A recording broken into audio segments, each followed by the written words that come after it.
I think there is huge difference between appreciation and opinion suggestion. Mostly আমাদের এখন সময় খুব কম, আমরা খুব ব্যস্ত থাকি বা আমরা অন্যকে অনুভব করতে পারি না, বা অন্যের যে এক্সাইটমেন্ট, যে ফিলিংস, যে সরনেসটা সেটা আমরা ফিল করতে পারি না, বা আমরা করতে চাই না। অ্যাকচুয়ালি বেসিক্যালি আমরা ফিল করতে চাই না। ও আছে আমার মতো থাকে, আমি আমার কষ্ট নিয়ে বাঁচি না, আমি আমার এই প্রেশার নিয়ে বাঁচি না, অন্য কারোরটায় আমি কিভাবে সহ্য করবো, তাই না? কথা হচ্ছে, অন্যদের কথা বাদ দিলাম, আমাদের আশেপাশে বা আমাদের যাদের সাথে রেগুলার কনভারসেশন হয়, কথাবার্তা হয়,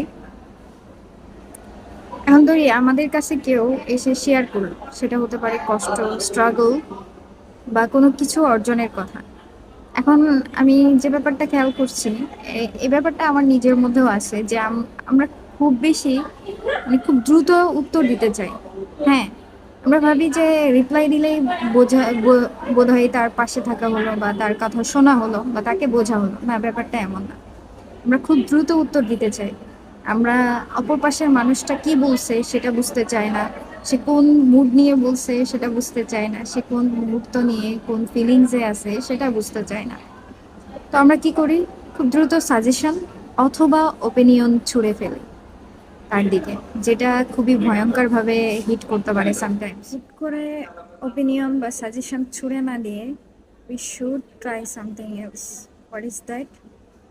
আমাদের বোঝা উচিত সে কি বলতে চাইছে, সে আদৌ কি চাইছে, তার সাজেশন বা ওপিনিয়ন দরকার আছে কিনা, অথবা সে চায় একটু অ্যাপ্রিসিয়েশন, একটু সহানুভূতি, তাই না? আর সাজেশন বা ওপিনিয়ন সবসময় দরকার হয় না। একটু সহানুভূতিশীল হয়ে কথা বলা, বোঝা, অনুভব করাটা অনেক কিছু ম্যাটার করে। আর এই ওপিনিয়ন সাজেশন হুট করে হিট করে ফেলে।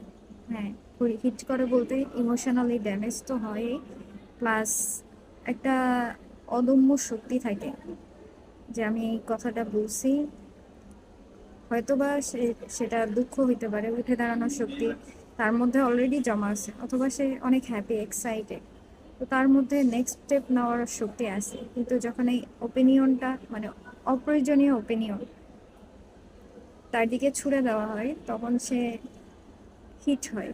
এবং হিট হয়ে তার যে অদম্য শক্তিটা বা নিজের ভেতরকার যে একটা শক্তি ছিল সেটা একদম মুখ থুবড়ে পড়ে, তাই না? তো এটা আমার মধ্যেও আছে যে আমি খুব